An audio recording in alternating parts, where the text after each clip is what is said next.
mata orang-orang Yahudi, orang Galilea itu adalah orang kafir, orang jijik, kotor, rendahan, dan tidak mungkin bisa jadi cendekiawan. Tidak mungkin ada orang hebat bisa keluar dari Galilea. Tidak mungkin ada nabi dari Galilea. Tidak mungkin ada guru dari Galilea. Tidak mungkin ada seorang pemimpin besar dari Galilea. Dan lebih-lebih mustahil Mesias datang dari Galilea. Itu pandangan orang Yahudi. Tapi kenyataannya, Yesus memulai pelayanannya di Galilea, dan dia mendapatkan ribuan pengikutnya dari Galilea. Bahkan murid-muridnya, baik laki-laki perempuan, itu dari Galilea. Dan murid-muridnya dikenal juga sebagai orang-orang Galilea. Pada waktu Yesus mau terangkat ke surga, begitu dia terangkat, lalu murid-muridnya masih menatap ke langit melihat Yesus yang terangkat. Tiba-tiba muncul malaikat. Malaikat bilang apa? Kisah 1 ayat 11. Malaikat itu berkata kepada mereka, "Hai orang-orang Galilea, mengapa kamu berdiri dan melihat ke langit?" Malaikat sendiri menyebut para muridnya sebagai orang-orang Galilea. Para murid ini adalah orang Galilea. Berarti mereka adalah orang-orang hina, orang-orang jijik, orang-orang rendahan, orang-orang bodoh, orang-orang tak berarti di mata orang Yahudi kebanyakan. Tapi justru mereka lah yang pada akhirnya menjadi pemberita-pemberita Injil, menjadi guru-guru agama, menjadi pengkhotbah-pengkhotbah tentang iman Kristen.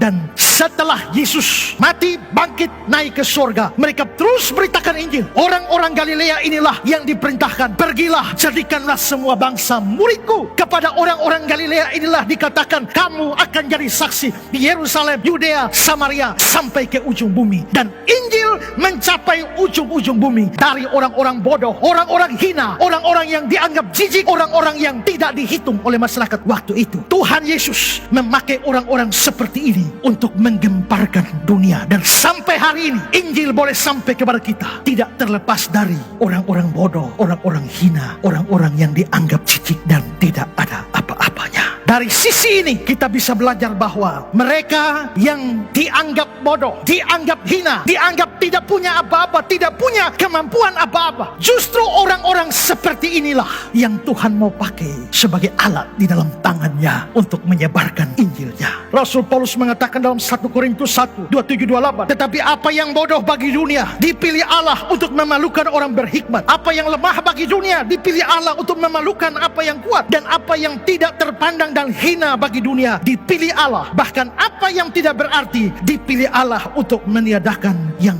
berarti." Itulah cara kerja Tuhan. Karena itu tidak boleh ada di antara kita yang merasa tidak mampu atau terlalu bodoh, terlalu lemah untuk bisa melayani Tuhan. Ingat, jika orang-orang Galilea bisa dipakai sebagai alat di dalam tangannya, maka saudara pun bisa dipakai sebagai alat di dalam tangan Tuhan. Tidak peduli saudara tidak mampu, tidak peduli saudara bodoh, tidak peduli saudara lemah, tidak peduli seperti apapun saudara. Jikalau Tuhan mau memakai saudara, Dia bisa pakai saudara untuk kemuliaannya. Yang terpenting bukan orang Galileanya, tapi kepada siapa mereka percaya dan siapa yang mempersiapkan mereka dan mengutus mereka, dan itu adalah Yesus Kristus. Maka di sini penting bagi kita bahwa kita tidak boleh beralasan tidak bisa melayani Tuhan karena bodoh, karena hina, karena lemah, karena tidak pintar, karena tidak punya berbagai macam kelebihan. Tuhan bisa pakai orang-orang bodoh, hina, lemah, dan tidak berpengaruh menjadi orang-orang atau alat-alat yang berguna. Persoalannya bukan pada kita, tapi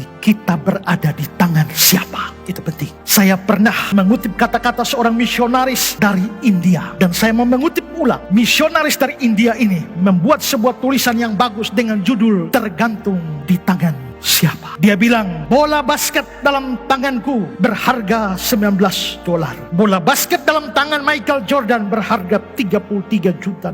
Tergantung di tangan siapa. Baseball dalam tanganku berharga $6. Baseball dalam tangan Mark McGwire berharga $19 juta.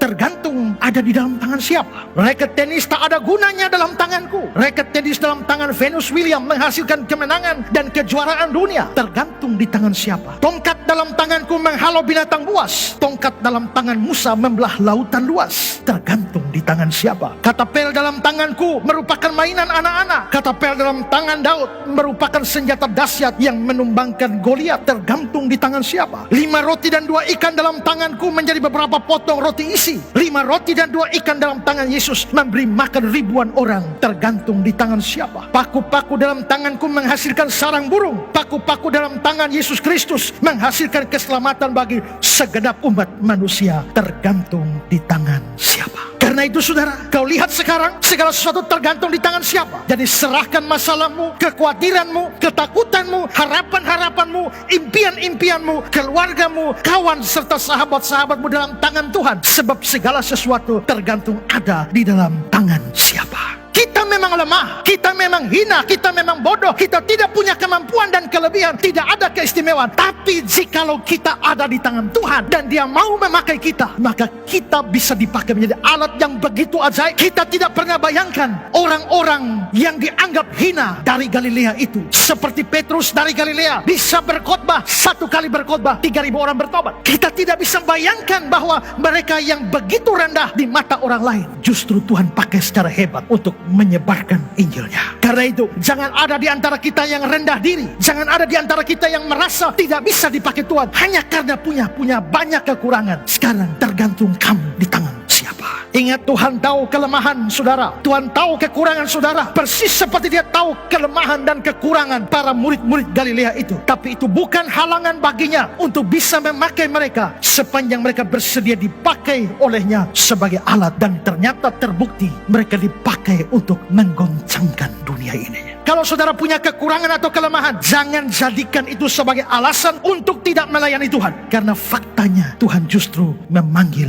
orang-orang biasa.